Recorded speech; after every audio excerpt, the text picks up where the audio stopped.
Hello mga kalangga, mga kalalabs, mga guys. May tuturo ako sa inyo kung paano dumagdag sa engagement nyo, sa mga minutes views nyo. Ganito yun mga langga, mga lalabs, mga guys dyan.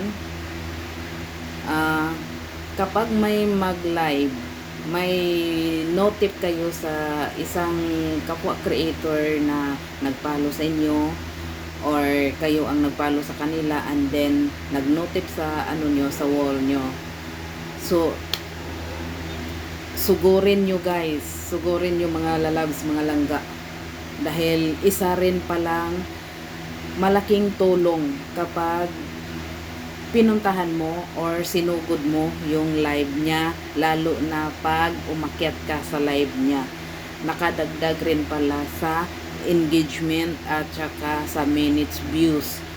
Kung maliit pa yung mga minutes views nyo para sa monetization, so good na kayo mga kalalabs, mga kalangga, mga guys. Para sa ganun ay hindi kahit hindi kayo nagpagod sa pag-live, at least malaking tulong rin yung pagpasok nyo sa kapwa creator na nag-live. Dahil wala naman kayong ibang gagawin doon, kundi akyatin nyo lang kung gusto nyo umakyat, kung maganda yung signal, yung wifi nyo, okay. So, sugurin nyo mga kalangga, mga kalalabs. Kasi nasubukan ko ito ng 2 beses na pumasok ako sa live ng kapwa creator sa Team Hilas. And then yung isa ay ng live sa sa team ko, Team Inday. Pinasukan ko yan, inakyat ko yung nila, yung live nila. Bawat bawat pasok ko doon sa kanilang live ay nakadagdag rin pala sa kaya ito ang itinuro ko sa inyong mga kalalabs, mga kalangga, dahil malaking tulong rin ito kahit hindi tayo mismo ang nag-live. Kaya ngayon ko naisipan na i-share ito kung ano ang nasubukan ko, para sa ganun ay nang matulungan ko rin kayo kung paano, kahit hindi kayo mismo ang nag-live, kung paano madagdagan yung minutes views nyo para sa monetization, na sa ganun ay yung pag sa minutes views nyo ay madagdagan man lang. So yun yung ko purpose kung bakit ako ngayon nag video, para sa sa pagturo doon sa minutes views, kung paano siya madagdagan kahit hindi tayo ang nag-live. Basta sugurin natin yung kapwa creator natin na nag-live or ating mga followers na nag-live. Sugurin natin yan, akyatin natin, para sa ganun ay yung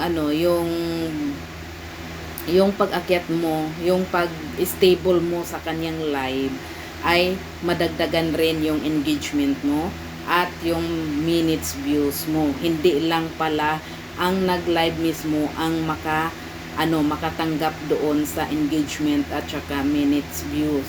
So ito yung magandang paraan, mga kalangga, mga kalalabs, para sa ganon ay hindi ka na mahirapan na ikaw mismo mag-live.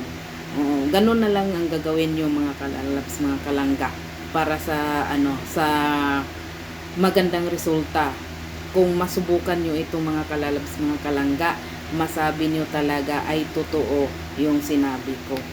Kasi yung akin, bumalik na sa taas yung minutes views ko kahit hindi ako palagi nag-live na, 'di ba? Kasi nadismaya nga ako nung 24 na siya, mahigit 24 ay bumaba sa 19. 'Di ba? Nakailang live lang ako, 3 or 4 ata, or malamang 2 lang talagang live. Kasi nga nadismaya ako. So nung time na nung nakaraang linggo na nasa bundok pa ako, pumasok ako doon sa isang kapwa creator or ka-team ko na nag-live, and then bago kami pumaba dito nung isang araw, nag-live yung Katim Hilas, umakyat ako. So, yun nga ang dahilan na napansin ko doon sa aking ng minutes views at engagement.